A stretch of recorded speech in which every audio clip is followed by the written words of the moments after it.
As imagens que vocês estão vendo mostram um pesado bombardeio russo contra o vilarejo de Belagorovka, em Donbass. As explosões são causadas por munições do sistema de artilharia TOS-1A Solntsepiok.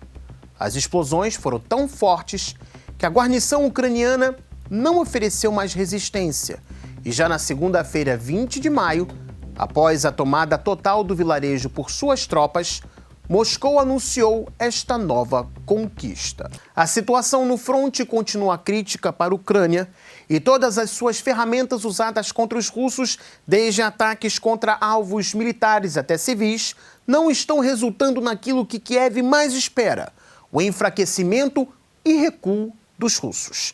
Enquanto isso, uma nova lei ucraniana de mobilização que entrou em vigor em 18 de maio deixou várias cidades do país vazias.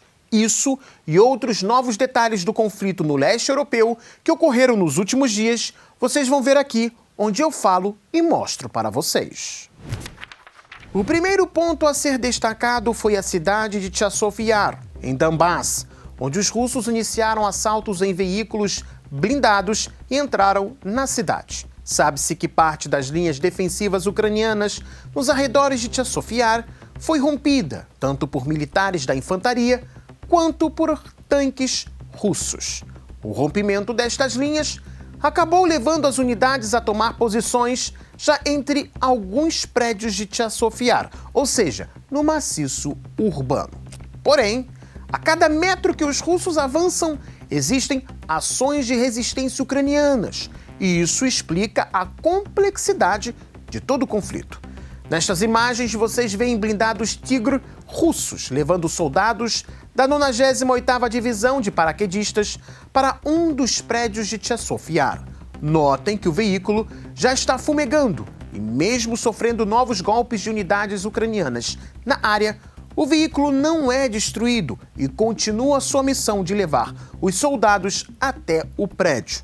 Após esta ser cumprida, ele se retira do campo de batalha, muito provavelmente para trazer ainda mais soldados. No geral, em Chasiv Yar, os russos, além de romperem as linhas defensivas e avançarem pelos flancos, também tomaram novas posições adversárias nos arredores da cidade.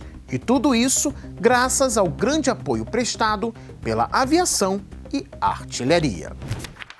Ainda falando sobre Chasiv Yar, vocês verão agora um caso de determinação e sobrevivência protagonizado por um soldado russo, chamado de Alexander Usov.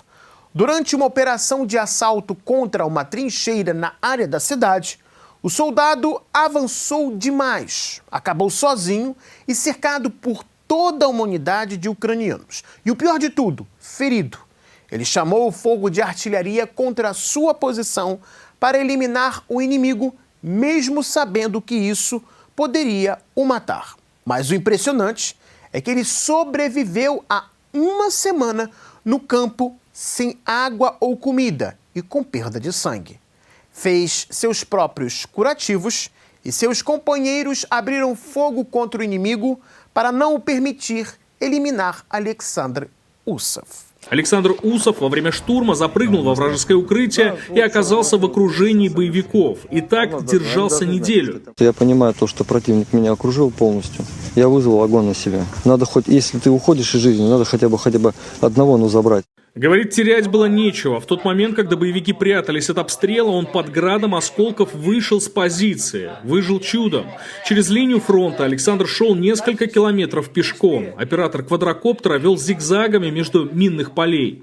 Боец был сильно истощен. Неделю без еды и воды. Потерял много крови из-за многочисленных ранений. Невероятная сила духа. Никогда не нужно сдаваться. Надо идти до последнего, потому что мы воины.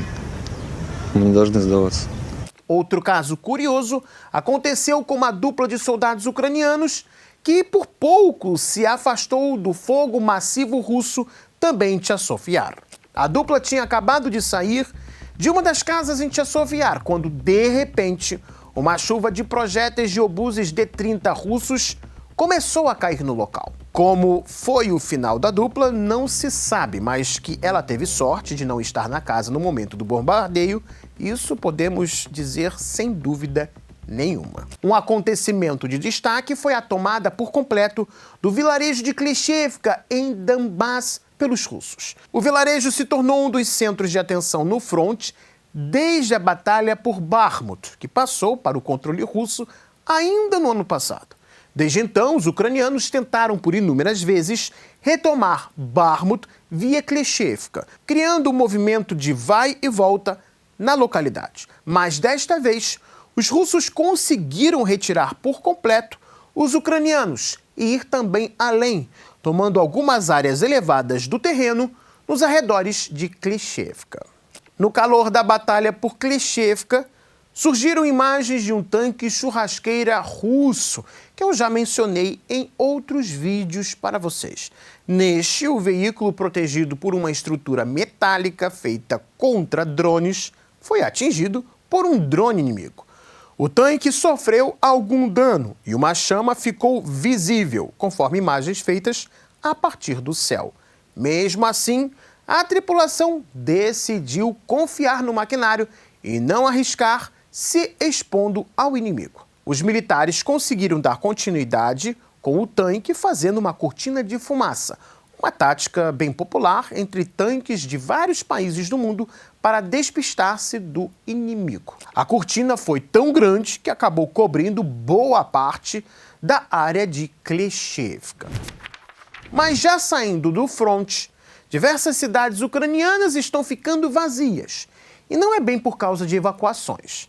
Em 18 de maio, entrou em vigor uma lei de mobilização que pode acabar levando muitos ucranianos do sexo masculino para o fronte. Se antes a busca de cidadãos era feita freneticamente, agora existe base legal para ela ser ainda mais ferrenha. Praticamente, os únicos homens que saíram para fora em determinadas cidades são aqueles que possuem uma boa explicação para os recrutores não os levar para o combate. 18 мая 24 года, день мобилизации. 10-я станция, пляж Чайка. Ни одного мужика, ни одного. Да вообще он пустой. Сейчас, чтобы вы понимали, 13:00. Вообще, мужиков нету. O próximo vídeo foi filmado na cidade de Zaporozhye, sob o controle da Ucrânia. Сказать вам честно, но это просто жесть. Просто жесть. Я еще за полгода работы здесь, ну вот такую вот ситуацию сейчас на улице видела, наверное, 2 января.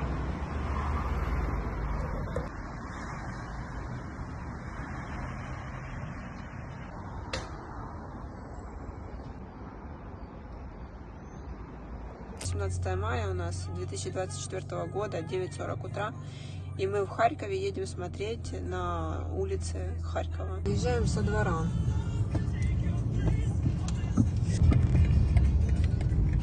В 10 утра.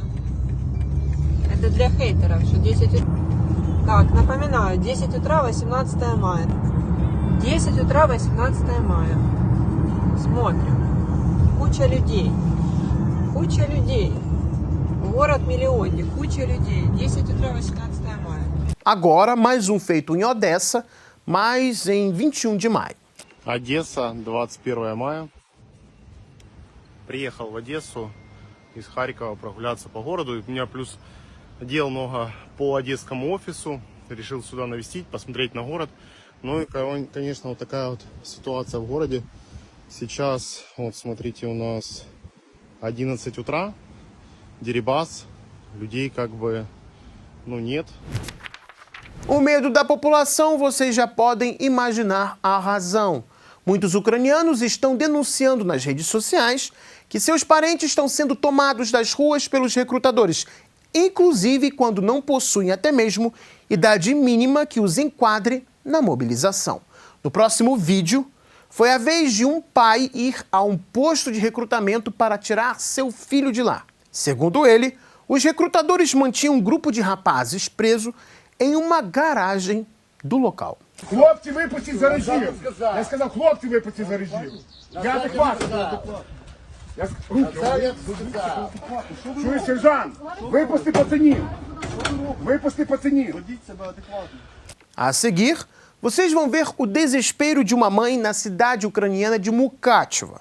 As imagens foram feitas em 19 de maio deste ano.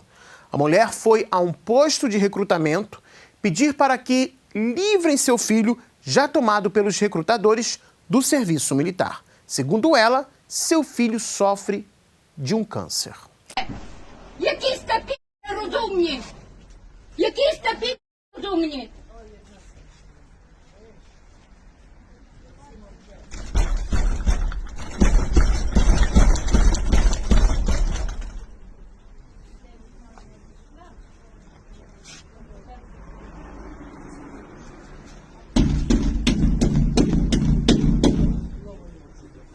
Що ти запрячешся?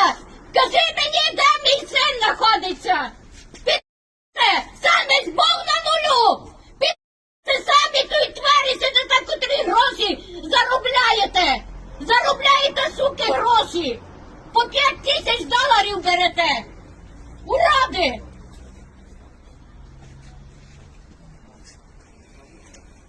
Я хочу знати, де знаходиться мій син, він хвора людина! Як людину, котра має рак, можна забрати? Як можна забрати?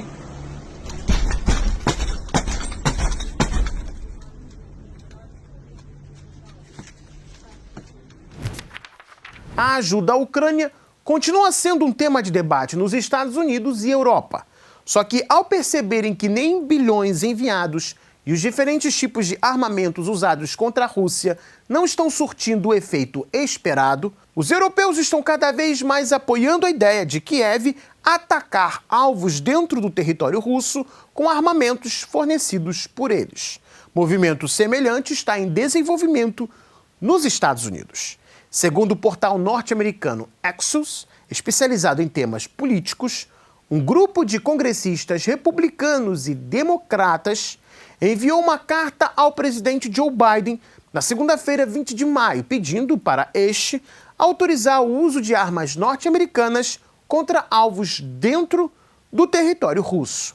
A carta declara que a política de Washington sobre o tema incapacitou os ucranianos de se defender da Rússia.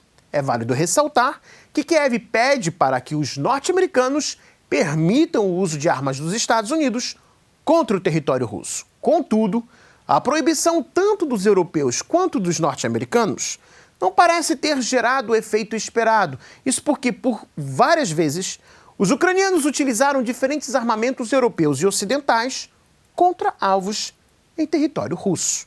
O fim da proibição pode até ter um efeito midiático, mas improvavelmente mudará em muito o curso do conflito, a julgar pelo que eu acabei de dizer.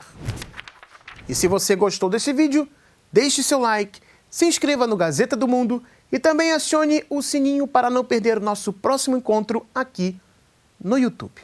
Até mais, pessoal!